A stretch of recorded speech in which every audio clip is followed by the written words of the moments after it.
The feud between Elon Musk and Joe Biden is as fascinating as feuds come. Not only is the world's richest man continually blasting the president through his social media platforms, but Musk also is not shy to express his opinion on the president even in interviews. Before the start of the feud, Musk had previously worked closely with presidential candidates from the Democrats. He even released a statement making his support for Biden on his climate change initiatives known. In the statement, Musk described his eagerness to work with Biden's newly elected administration to find sustainable ways to solve the global climate crisis. So what has caused so much bad blood between the two? From the stories making the rounds, what we can gather is that the feud between the two is very much bias-oriented.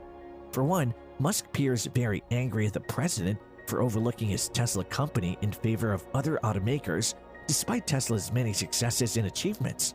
On the other hand, Biden and his senior officials are fed up with Musk's pessimistic views and opinions on their administration. To better understand the feud between these two powerful men, let me take you back to how it first started. The public back and forth between the two first started a month into Biden's new administration. In an interview in February 2021, Musk referred to the new administration as being too politically difficult, saying the administration needs to be strong for certain situations, such as the carbon tax initiative, which Musk has been a strong advocate for since 2015. Fast forward to September 2021, Biden was asked to comment on the success of SpaceX's Inspiration 4 mission. In case you didn't know, Inspiration 4 was a 3-day space exploration mission carried out by 4 American astronauts to raise money for St. Jude. Turns out, the president, for whatever reason, decided not to comment. Eventually, a Twitter account user attacked Musk, asking him what he thought of the president's refusal to praise the success and significance of the mission. Typical of his usual comical character, Musk replied by saying the president was still sleeping. This quickly became popular since it was a reference to one of the many jokes former President Donald Trump enjoyed using while referring to President Joe Biden during the 2020 presidential race. In fact, the true significance of President Joe Biden's refusal to comment was felt after NASA Jeff Bezos, who owns a rival space exploration company to SpaceX, congratulated Musk. For more videos such as this, don't forget to subscribe and turn on post notifications. Not one to leave any stone unturned, Musk decided to turn his disregard for Biden's actions to the next level after the president passed the Build Back Better Act. Interestingly, despite the bill containing tax incentives for using electric vehicles, Musk was quick to show his displeasure. The bill, which contained a budget of $7.5 billion for establishing charging stations for electric vehicles across the nation, initially failed to pass until Biden vetoed it. In Musk's opinion, he thought the subsidy for the electric vehicle industry was unnecessary and strongly believed the government was better off removing subsidies from all industries, especially in the oil and gas sector. As if that wasn't enough, in a tweet, Musk referred to Biden as a damn sock puppet in human form. More recently, Musk publicly criticized the U.S. economy, claiming the country was in the midst of a recession. In response, Biden pointed out the progressive actions of Musk's direct competitors in the automobile industry.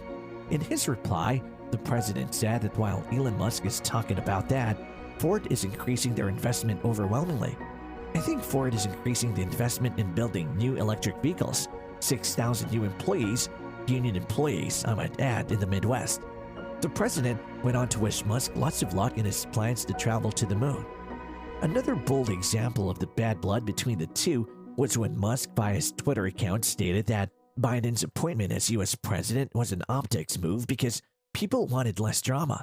This was after he previously tweeted that politicians over the age of 70 should not be allowed to run for the office. This is, of course, was before completing his $44 billion deal to acquire Twitter.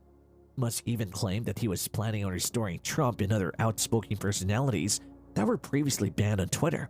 In Musk's opinion, the decision to ban Trump due to his personalized political views was morally wrong. Musk has since unbanned these accounts and has set up several controversial policies on Twitter. Amazingly, in an interview, Trump disclosed he doesn't plan to return to Twitter even if his account was reinstated. The former U.S. president stated that he would mostly use his social media app, Truth Social. Perhaps Musk's insistence to call out the president isn't unjustified. Last year, in an event hosted at the White House to celebrate the electric vehicle industry, Musk's Tesla, which happens to be the largest electric vehicle manufacturer in the United States, was not invited by President Biden.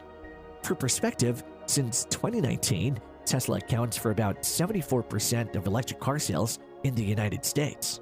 GM and Ford, though, do not even account for half of their remaining sales percentage. This is, of course, isn't the first time Musk's company has been shunned by Biden and his administration, which has led to Musk becoming increasingly vocal about his disdain for the president. January this year, Musk berated Biden via his Twitter handle for privately meeting only with the CEO of General Motors, Mary Barra, and CEO of Ford Motor, Jim Farley. In the meeting, it was reported that the president discussed his plans for the Build Back Better initiative bill was stalled in Congress.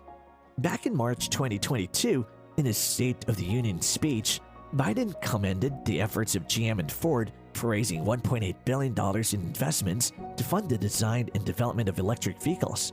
In reply, Musk directly called out the president, saying, Tesla has created over 50,000 US jobs building electric vehicles and is investing more than double GM plus Ford combined. Musk further explained that the president's pointed omission of Tesla means he will continue to miss White House meetings for corporate leaders and executives in the automobile industry. And according to people close to both the president and Elon Musk, senior officials of Biden's administration have no intentions of inviting Musk to upcoming corporate executive meetings and events. The latest sparring round between the two was back in May this year, when Musk called out Biden's administration in an interview. In the interview, Musk claimed Biden only reads from his teleprompter, making it hard for anyone to know what he was doing.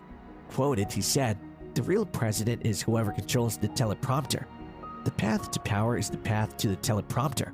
I do feel like if somebody were to accidentally lean on the teleprompter, it's going to be like Anchorman." In this case, Musk was comparing the US president to the 2004 movie of the same name, in which the news anchor was always reading anything on his teleprompter, even when it badly affected his career. Despite his bold disdain for the president, Musk has never shied away from his support for the Democratic Party until 6 months ago. In May, Musk announced his intention to vote for the Republican in the United States' upcoming presidential election. The takeaway from this is that Musk may not just be ready to forgive the president for his oversights in matters that concern Tesla. Of course, behind the scenes, Biden and his administration are growing increasingly out of patience with Musk's criticisms.